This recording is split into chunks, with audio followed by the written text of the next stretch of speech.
안녕하세요. 송은섭입니다. 기도와 응원해 주신 분께 감사합니다. 본 영상 설교는 새가족교회 주일 설교 메시지입니다. 교회 성도님들과 신앙생활의 새가족을 위한 쉬운 메시지를 전합니다. 새가족교회 주일 메시지를 전하고 있습니다. 오늘 주일 메시지 하나님의 말씀은 고린도전서 16장 1절에서 12절까지이며 설교 제목은 돈과 사람을 부탁하다입니다. 오늘 설교에 대한 궁금함, 기대감을 가지고 메시지로 함께 들어가 보겠습니다. 먼저 같이 성경을 읽겠습니다. 고린도전서 16장 1절 세번역 성경으로 함께 읽어볼까요? 성도들을 도우려고 모으는 헌금에 대하여 말합니다. 내가 갈라디아 여러 교회에 지시한 것 같이 여러분도 그대로 하십시오. 이제 고린도전서의 설교가 마무리되는 중입니다. 다음 주 설교까지 하면 총 26번의 메시지입니다. 고린도 교회는 문제가 참 많았습니다. 여기서 여러 문제들을 다루는 편지인데요. 그동안 함께 말씀을 보면서 과거 교회의 문제들뿐만 아니라 현재 이 시대의 우리 교회들의 문제들을 성경적으로 돌아보는 시간이었다고 생각합니다. 바울 선생님의 가르침을 보면서 깊은 깨달음과 도전, 성경적 해결을 찾아내기를 원합니다. 오늘 이야기는 돈과 사람을 찾는다, 돈과 사람이 필요하다라는 얘기로 하고 있는데요. 오늘 본문 고린도전서의 마지막 부분에 해당합니다. 고린도전서 12장은 은사, 13장은 사랑, 14장은 예배의 질서를 다루었습니다. 그리고 15장에는 부활신앙의 핵심을 선포했죠. 그 거대한 신앙의 진리들을 가르친 후에 바울은 이 마지막 장에서 매우 실질적인 가르침을 전합니다. 헌금, 계획, 동역자들에 대한 언급 등 일상적이고 구체적인 내용을 말하고 있는데요. 고린도 편지 1편, 즉 고린도전서를 마무리하면서 바울은 성도들의 삶에 대하여 구체적으로 가르치고 있습니다. 현대 성도들은 신앙을 개인화하거나 사역을 선택적으로 생각하는 경향이 있는데요. 경제적 헌신과 시간적 헌신, 공동체적 활동에 대한 부담을 느끼거나 자신의 형편을 이유로서 헌신을 미루기도 합니다. 또한 교회 신앙생활이 개교의 중심을 넘어서 개인 중심인 파편화, 개인화되면서 교회 간의 연합과 동역의 중요성이 약화되고 개인주의, 소비적 신앙이 증가하는 시대적 문제점을 겪고 있는 것이 현실입니다. 이러한 현실 가운데 이 고린도전서의 16장은 우리에게 너무나도 중요한 메시지를 줍니다. 바울은 이 고린도전서 16장에서 연합된 교회란 무엇인지, 헌금은 왜 해야 하는지, 연합과 동역이 왜 중요한지를 가르쳐 줍니다. 오늘의 메시지를 좀 더 깊이 들어가기를 원합니다.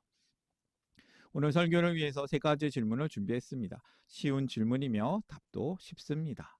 하나씩 살펴볼까요? 바울은 누구를 위한 헌금을 설명하나? 말씀을 읽겠습니다. 예루살렘 성도들을 도우려고 모으는 헌금에 대하여 말합니다. 내가 갈라디아 여러 교회에 지시한 것과 같이 여러분도 그대로 하십시오.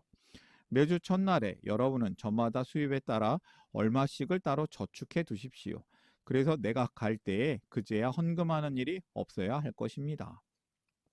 예루살렘 교회 성도들을 돕기 위한 구제 헌금을 모으라고 말합니다. 바울은 이미 여러 교회에서 예루살렘 가난한 형제들을 돕기 위해서 헌금을 모금하고 있었습니다. 당시 예루살렘은 큰 경제적 위기를 겪고 있었고 많은 성도들이 생계를 이어가기조차 어려운 상황이 있었습니다. 바울은 이 구제 헌금이 감정에 따라서 갑자기 하는 즉흥적인 이벤트 행동이 아니라 교회 공동체가 함께 지속적으로 책임져야 하는 중요한 사역이라고 강조하고 있는 것이죠. 이러한 모금은 예루살렘 교회의 물질적인 위기를 해결하기 위해서, 그리고 유대인 교회와 이방인 교회 간의 연대를 위해서 꼭 필요한 사역이었습니다. 바울은 이 일을 통해서 이방인 교회가 유대인 교회와 믿음의 형제라는 것, 교회가 한 몸임을 보여주고 싶었던 것이죠. 그래서 구체적으로 지시를 내립니다. 2절에 보면요, 이렇게 얘기하죠. 매주 첫날에 여러분은 저마다 수입에 따라 얼마씩을 따로 미리 저축해 두십시오. 정기적인 나눔, 형편에 따라 나는 나눔을 얘기하고 있습니다. 매주 첫날, 즉 일요일입니다. 예배하는 날이죠. 공동체는 예배 안에서 구제를 준비한 것입니다. 이것이 두 가지 이유를 보여주는데요. 첫째, 나눔은 정기적이어야 합니다. 감동이 있을 때만 드리는 것이 아니라 하나님께 받은 은혜를 기억하면서 의도적으로 준비하는 것이죠. 꾸준한 나눔은 우리의 마음을 훈련하고 우리의 삶을 하나님께 연결합니다. 둘째, 이 나눔은 형편에 따라 이루어져야 합니다. 바울은 누가 더 내야 하는지, 얼마나 내야 하는지를 말하지 않았습니다. 하나님은 억지로 부담으로 드리는 것을 기뻐하지 않으십니다. 중요한 것은 마음에서 우러나는 자발성입니다. 그래서 이어지는 3절과 4절에는요. 바울은 헌금의 전달 과정도 매우 투명하게 설명하고 있습니다. 공동체가 헌금을 맡길 사람들을 직접 뽑습니다. 이 교회 재정이 투명하게 사용되기를 바랬기 때문입니다. 바울은 이 재정 문제에서 하나님 나라의 거룩함과 질서가 드러나야 한다고 가르치고 있는 것이죠. 헌금은 단순히 돈을 내는 행위가 아니라 하나님 나라를 위한 섬김입니다. 또 재정이 영적 행위가 되는 것인데요. 준비된 마음, 투명함, 공동체적 책임, 이것이 바울이 가르치는 헌금의 본질인 것입니다. 우리의 재정이 하나님 나라의 일에 사용될 때 우리는 돈을 넘어서 삶을 하나님께 드리는 사람이 될 수 있습니다. 첫 번째 메시지를 정리하겠습니다. 하나님 나라를 위하여 돈을 쓰라. 교회는 형제 자매를 위하여 헌금하는 공동체입니다. 두 번째 질문으로 갈까요? 바울의 계획을 얘기하고 있어요. 바울은 어떤 이동 계획이 있나? 5절부터 7절까지입니다. 나는 마케도니아를 거쳐서 여러분에게로 가겠습니다. 내가 마케도니아를 지나서 여러분에게로 가면 얼마 동안은 함께 지낼 것이고 어쩌면 겨울을 나게 될지도 모르겠습니다. 그 다음에 여러분은 내가 가려는 곳으로 나를 보내주시기를 바랍니다. 지금 나는 지나가는 길에 잠깐 들러서 여러분을 만나보려는 것은 아닙니다. 주님께서 허락해 주시면 얼마 동안 여러분과 함께 머무르고 싶습니다. 마케도니아를 지난 후 고린도에 도착할 것이며 시간을 두고 머물기를 원한다고 말하고 있습니다. 바울의 여행 계획인 것이죠. 선교 여행 계획이 담겨져 있습니다. 이 바울의 계획 속에는 사명과 순종이 담겨져 있습니다. 나는 잠시 동안 여러분과 함께 머물거나 겨울을 함께 지낼지도 모릅니다. 그러나 지금은 그냥 들렸다 가고 싶지는 않습니다. 주님께서 허락하시면 여러분과 더 오랫동안 함께 지내고 싶습니다. 라고 말하고 있는 것이죠. 바울은 철저히 사명을 따라 움직였습니다.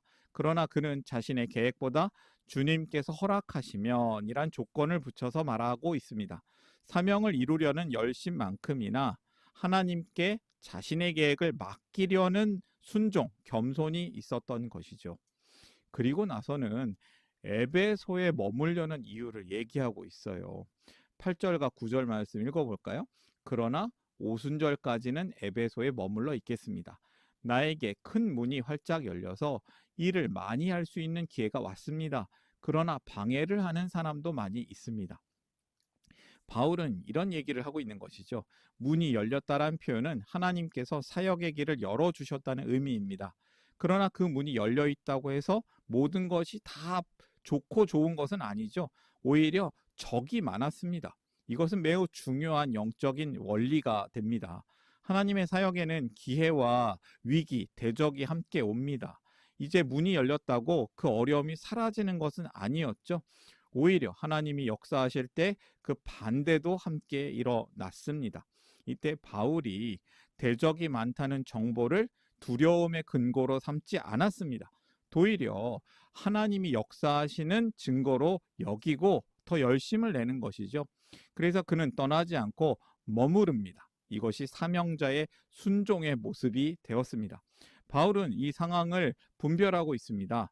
바울은 어려움을 피하지 않았습니다. 그리고 바울은 자신의 계획을 절대화하지 않았습니다. 바울은 고린도 교회에 오래 머무르고 싶다고 말하지만 하나님의 허락 안에서만 이루어질 것이라고 고백을 하고 있는 것이죠. 우리도 삶에서 기도하면서 길을 구할 때가 있습니다. 그러나 길이 열린 곳에서도 어려운 일이 늘 있습니다. 그때마다 우리는 포기해야 될까요? 포기하지 마십시오. 대적이 있다는 것은 문이 닫혔다는 신호가 아니라 오히려 문이 열렸다는 신호일 때도 있습니다. 바울처럼 하나님을 의지하면서 그 자리를 지킬 수 있는 것이죠. 두 번째 메시지를 정리하겠습니다. 기회 가운데 하나님 나라의 일을 하라. 기회가 있을 때 하는 겁니다. 성도는 시간과 계획을 하나님께 맡기는 사람입니다. 세 번째 질문으로 갈까요? 바울은 사역자에 대해 어떤 부탁을 하나? 바울의 부탁이 있습니다. 바울은 디모데와 아볼로를 부탁하고 있는 것이죠. 10절부터 12절 읽겠습니다. 디모데가 그리로 가거든 아무 두려움 없이 여러분과 함께 지낼 수 있도록 보살펴 주십시오. 그도 나와 마찬가지로 주님의 일을 하는 사람입니다. 그러므로 아무도 그를 업신여겨서는 안 됩니다. 그리고 그가 내게로 돌아올 때에 그를 평안한 마음을 지니게 해서 보내주십시오. 나는 형제들과 함께 그를 기다리고 있습니다. 형제 아볼로에 대하여 말하겠습니다.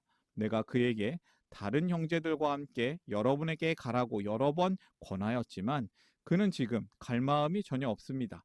그러나 적절한 때가 오면 갈 것입니다. 바울은 디모데를 잘 환대해 달라고 고린도 교회에 부탁하고 있고 또 아볼로에 대해서 설명을 하는데요. 이번에는 고린도에 가기를 원치 않았지만 때가 되면 갈 것이라고 설명을 해주고 있습니다. 바울은 디모데와 아볼로를 부탁합니다. 디모데는 젊은 사람이었습니다. 그런데 조금은 연약한 사람이었던 것 같아요. 바울은 고린도 교회가 디모데를 적대하거나 무시하지 말고 두려움 없이 사역할 수 있도록 도와주라고 말합니다. 또한 아볼로는 고린도 교회가 좋아하던 지도자였지만 바울은 그를 경쟁자로 보지 않았습니다. 그가 갈 수 없었던 이유도 잘 설명하면서 아볼로의 판단을 존중합니다. 아볼로의 판단을 존중하면서 갈등을 일으키지 않았습니다. 이 디모데와 아볼로에 대해서 좀 더 한번 읽어볼까요?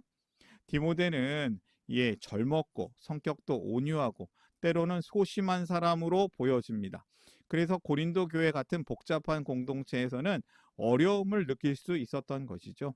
바울은 디모데를 따뜻하게 받아주고 존중해 달라고 요청을 합니다. 11절에는 이렇게 나옵니다. 아무도 그를 업신여기지 못하게 하십시오. 디모데는 나이는 젊었습니다. 그러나 하나님께서 세우신 사역자였습니다.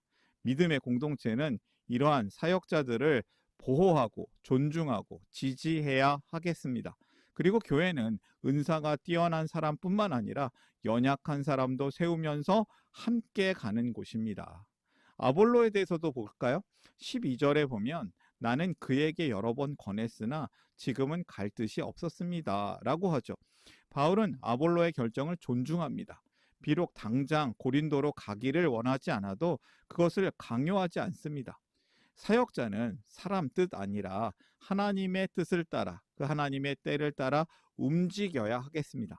교회는 바울만 디모데만 아볼로만으로도 세워지는 공동체가 아닙니다. 각각 서로 다른 상황, 다른 은사, 다른 때를 가진 사람들이 함께 움직일 때 교회는 건강하게 성장을 합니다. 우리가 공동체 구성원들의 다양성을 존중할 때 하나님은 그 안에서 귀한 일들을, 선한 일들을 이루십니다. 교회가 사역자를 존중하며 동역자들과 함께 복음을 위해 일해야겠습니다. 세 번째 메시지를 그래서 정리합니다. 하나님 나라를 위하여 서로 존중하라. 교회는 사역자를 존중하며 함께 일하는 공동체입니다. 오늘의 메시지를 다시 한번 정리해 보겠습니다.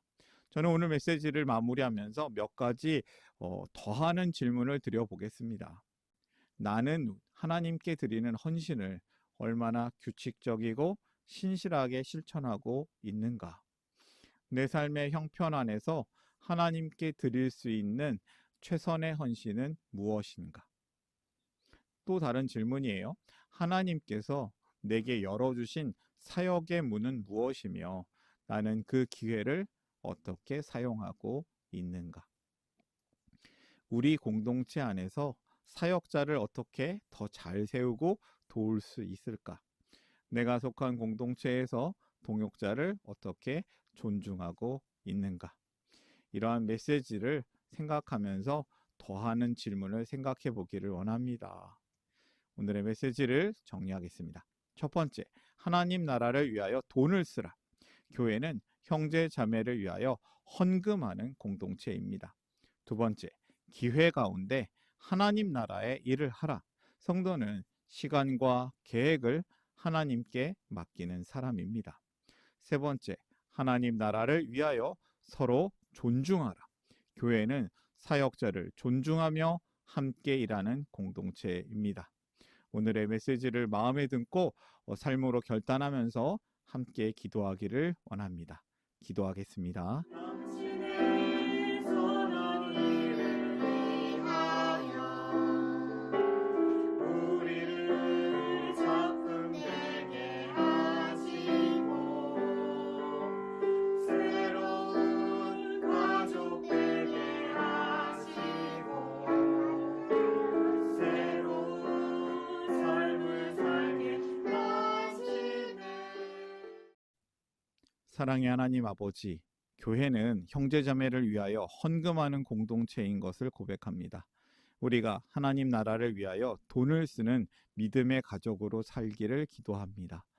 헌금이 선택이 아니라 사명이라는 것을 깨닫고 온전한 마음으로 드리기를 원합니다. 하나님 나라의 성도는 시간과 계획을 하나님께 맡기는 사람임을 또한 믿습니다. 우리가 기회 가운데 하나님 나라의 일을 다 해내기를 소망합니다. 우리의 교회가 사역자를 존중하며 함께 일하는 공동체가 되기를 원합니다. 하나님 나라 복음을 위하여 서로 존중하고 협력하여 함께 일하기를 기도합니다. 감사하며 예수님의 이름으로 기도드립니다. 아멘. 하나님 나라 여기 있네. 하나님 나라 함께 사네. 예수님 노래합니다. 예수님 찬양합니다.